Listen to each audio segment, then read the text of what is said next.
Climate change isn't far away. It's here, right now. In the UK, our rising temperatures and erratic weather are claiming lives and reshaping our society. We all know climate change kills, but how exactly does it translate to illness and death? Heat waves.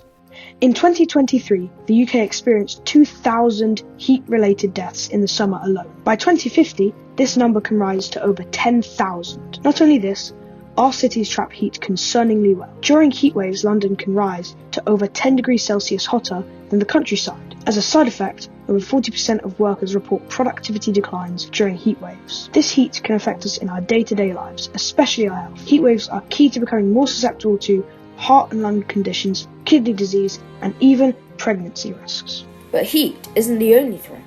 Flooding, now 40% more likely due to climate change, disrupts lives and healthcare. In 2022 alone, 176 NHS sites were flooded. Here's a live interview we conducted with an affected victim. My son developed severe anxiety.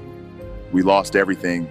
It's not just the water, it's the fear it'll happen again. Flooding leaves invisible scars. It's strongly linked to anxiety, depression, and PTSD. Over 40% of people in flood-affected areas report long-term psychological distress and conditions like PTSD. And with 10% of UK hospitals at high flood risk, emergencies like heart attacks or birth become life-threatening when roads are underwater. The people who will suffer most from climate change are those who are already most at risk. During the 2022 heatwaves here in London, most of the deaths recorded were unfortunately from pensioners aged 65 or older due to conditions like dehydration and heat stroke. Infants and toddlers are just as susceptible. However, they are even more disproportionately affected by mental health impacts, especially after flooding. These can be triggered by pure trauma, but it's often due to displacement of their homes. Finally, straight up those in poverty. Badly insulated homes leave many low-income households struggle in extreme heat or cold winter months. Underprivileged communities also make up the majority of people who live in flood-prone areas,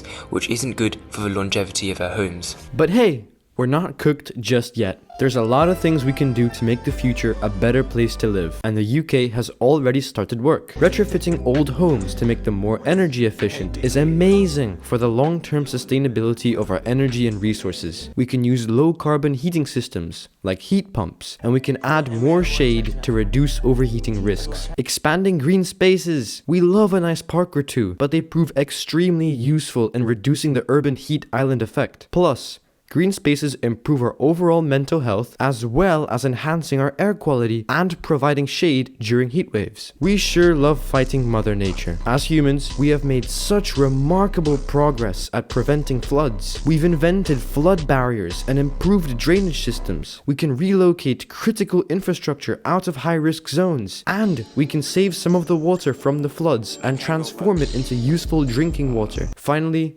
renewables. Transport, like walking and cycling, is drastically better, both for you and the environment, than taking a car. Solar, wind, hydroelectric, and geothermal power are all great sources for us to get our energy. We in the UK already make over 27% of our electricity from renewables, so we're making great progress. To conclude, climate change is bad.